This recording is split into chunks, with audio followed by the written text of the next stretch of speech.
Olá, amantes de terror e relatos sombrios, tudo bem com vocês? Nesse vídeo vou contar 2 relatos reais de terror que com certeza vão fazer seu corpo tremer por inteiro, mas antes de começar o vídeo, se possível, deixe o like e se inscreva no canal se ainda não for inscrito. Conto com vocês, e agora vamos aos relatos de hoje. 1. O fantasma decapitado. O caso que vou relatar passou-se comigo mesmo, por volta do ano de 1927, quando residia com minha família no lugar denominado Porto Velho, no município de São Gonçalo, Rio de Janeiro.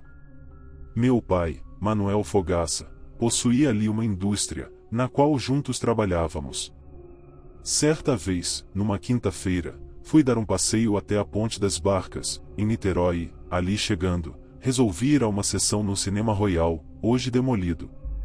Assisti calmamente na segunda sessão, à passagem do filme, cujo nome não me recordo, mas que tinha como artista principal Harry Carey. Ao sair, chegando à Praça Martim Afonso, verifiquei que o bonde das 23h10, da linha Alcântara, já havia seguido seu destino. Tendo perdido esta condução, aliás a última que passava no Porto Velho àquela hora, não tive outro remédio senão seguir no bonde de Neves. Ao saltar no fim dessa linha, já passava meia hora da meia-noite, vi um botequim aberto. Entrei, tomei um café e fiquei pensando na longa caminhada que teria de empreender até Porto do Velho. Recordava-me também de certas coisas anormais contadas por pessoas da minha região, referentes à rua que eu teria de percorrer e, principalmente, a uma certa ponte de tábuas, muito velha, que se denominava Ponte das Brandoas, onde, segundo diziam, qualquer pessoa que por ali passasse a altas horas da noite, ouvia gemidos, via assombrações e outras coisas mais. A rua a que me refiro chama-se Alberto Torres, a qual é muito longa e, de certo trecho em diante, deserta e perigosa. Quando o relógio do botequim assinalava 1h da madrugada, o dono aproximou-se e me disse com seu sotaque lusitano: "Como é, rapaz? Vou fechar o boteco." Confesso que estava temeroso de enfrentar quaisquer perigos, e ao sair, caminhei até ao portão das oficinas Rime, na esperança de que aparecesse alguém que me servisse de companhia até Porto Velho. Finalmente, depois de aguardar uma meia hora, saiu das oficinas um rapaz, que deixará o serviço àquela hora. Passou por mim e seguiu seu caminho. Não tive dúvidas em segui-lo e tomar a mesma direção até alcançá-lo. Cumprimentei-o e fomos conversando até a Avenida Paiva, justamente à metade do caminho, quando esse companheiro parou para despedir-se, declarando morar ali, no fim da avenida. E perguntou-me: "Onde mora?" Tendo eu lhe dito onde residia, declarou-me: "O senhor tem muita coragem em atravessar a Ponte das Brandoas a esta hora." Eu, por coisa alguma, passaria por ali agora. Depois de sua saída, fiquei pensando se devia ou não prosseguir viagem, quando, num rasgo de coragem, considerei que um homem é um homem, e pus-me a caminho. Ao passar pela malsinada ponte, um arrepio percorreu-me todo o corpo e foi nesta situação que a atravessei, sem entretanto ter visto ou ouvido nada de extraordinário. Supunha, então, haver vencido o maior obstáculo. Entretanto, mais adiante, depois do cruzamento da linha da ferrovia Estrada de Ferro Leopoldina com a Cantareira, próximo a um pequeno pontilhão, sobre o qual passam os trilhos daquela companhia, avistei uma certa claridade. Aproximando-me, verifiquei tratar-se de 4 velas acesas nos cantos de um lençol branco estendido no chão.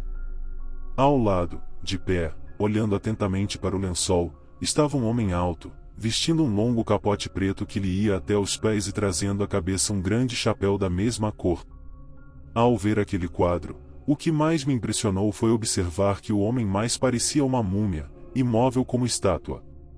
Com dificuldade consegui passar pelo local, porém, mais adiante, já em Porto do Velho, próximo à minha residência, bem no meio do cruzamento das linhas de trem, repetiu-se a mesma cena, vi as velas, o lençol e o homem de capote e chapéu preto.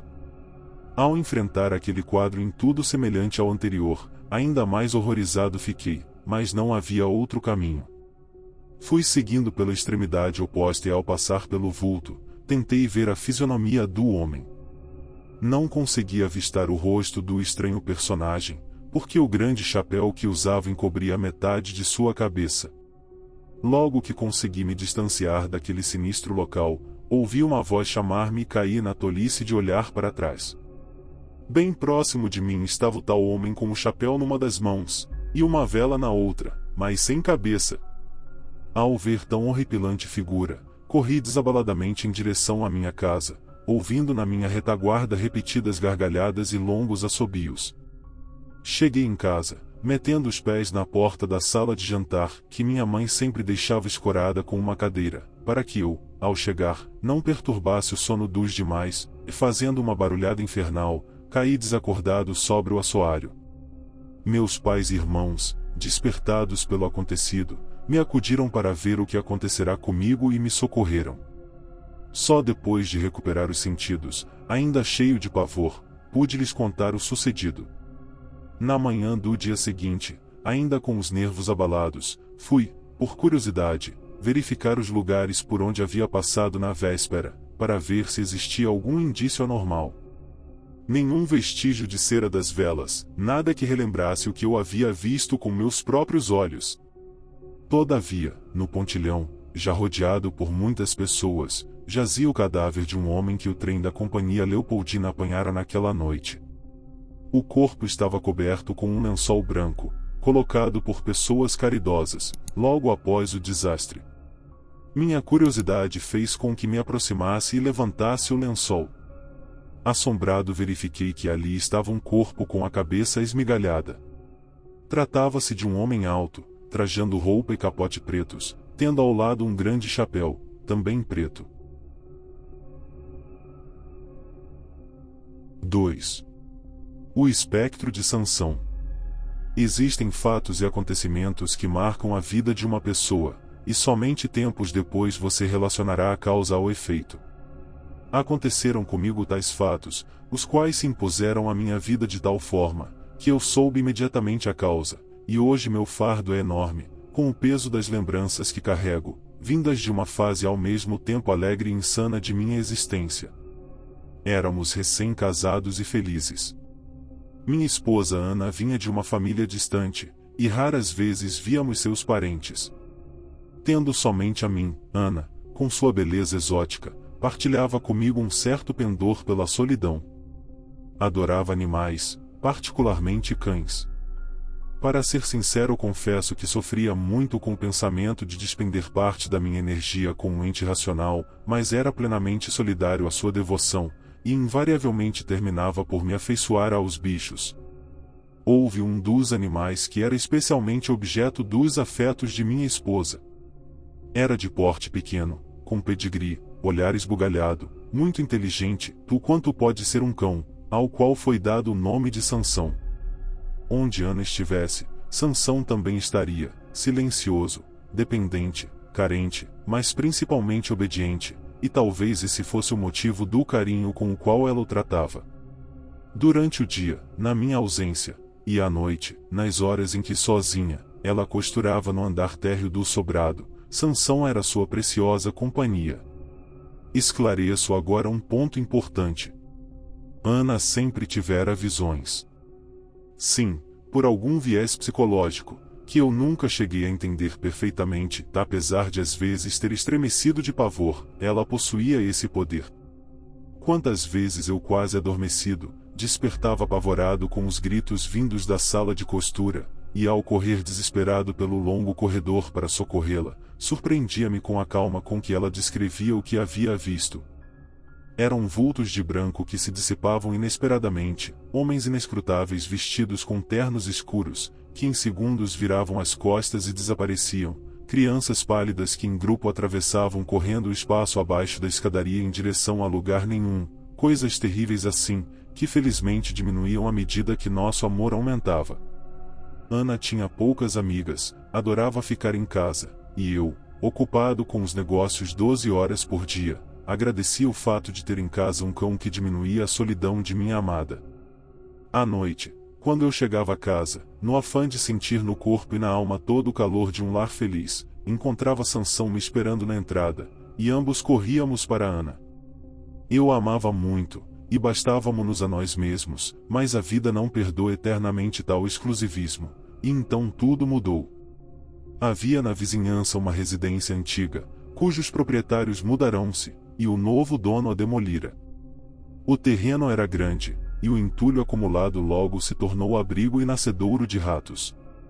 Ratos que se tornaram por algum milagre da genética, em pouco tempo enormes ratazanas, que realizavam constantes visitas à nossa casa. A solução sugerida por Ana para terminar tal indesejável turismo, foi aniquilar os invasores com veneno. Um veneno tão perigoso que era adquirido quase na clandestinidade. E assim, enquanto aguardávamos que alguém providenciasse a limpeza do terreno, os ratos foram sendo mortos. Passaram-se poucas semanas e como sempre as causas começaram a gerar os efeitos.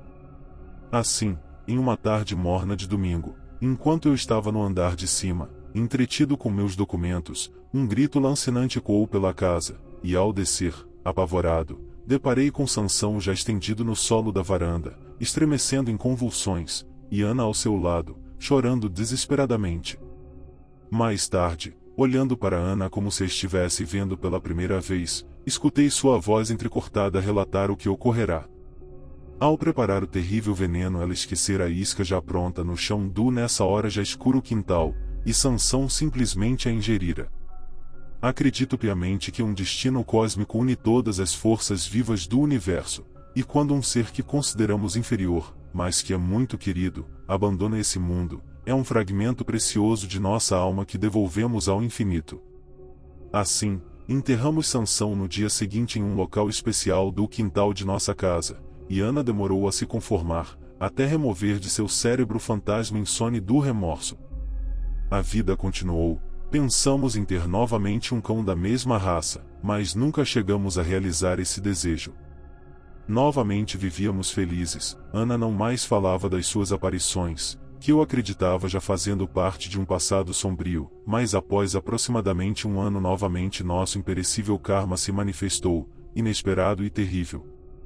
A saúde de minha esposa, com sua compleição frágil, sempre me preocupará. Suas imprevisíveis tonturas nunca puderam ser totalmente decifradas, até que o diagnóstico terrífico nos atingiu como um raio. Ana estava com um câncer. Passaram-se então semanas, e nas idas e vindas a centros médicos e laboratórios, após finalmente constatarmos a gravidade da situação, decidimos que Ana não se internaria, que permaneceria em casa, na casa que ela tanto adorava, junto às suas coisas, e no meu imenso egoísmo, junto a mim. Mas o amor total e apaixonado entre dois seres humanos é tão magnífico, que sempre que ocorresse deveria ser assinalado e imortalizado, tal era o meu doloroso e inconformado pensamento. Ana continuou no nosso quarto, agora em um leito só dela, e a doença parecia progredir rapidamente. Aos poucos fui percebendo que suas visões haviam retornado, e muitas vezes, do escritório ouvia sua voz, em alguma espécie de diálogo, aonde o interlocutor não era absolutamente audível. Confesso que houve uma noite em especial que ouvi, em um arrepio de horror, vindo do quarto, um breve ganido de um cão, logo encoberto pela voz de Ana, em um tom claramente recriminatório. Nunca mais ouvi tal coisa, e logo esqueci o fato.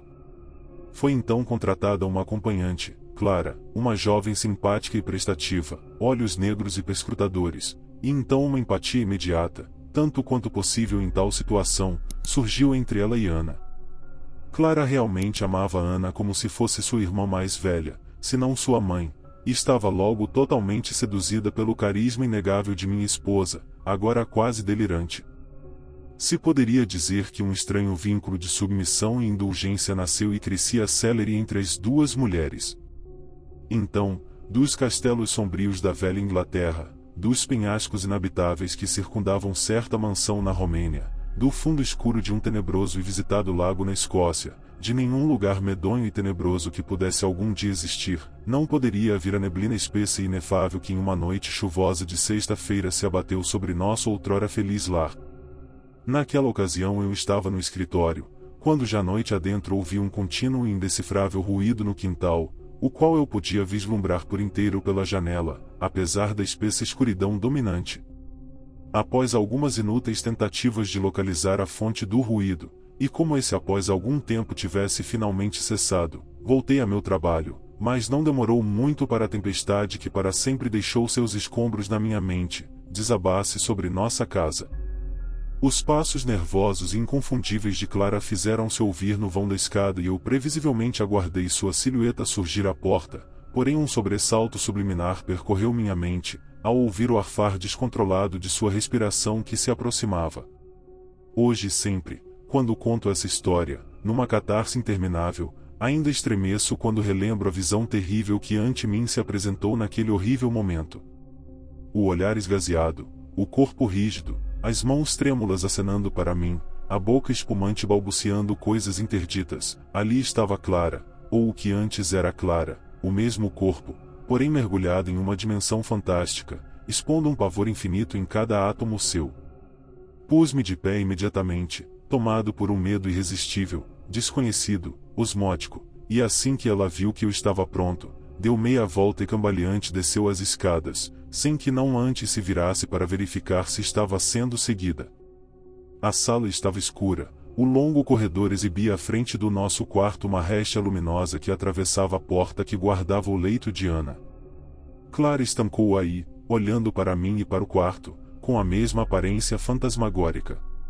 Sua adorada senhora de alguma maneira obscura conseguirá finalmente seus serviços fúnebres.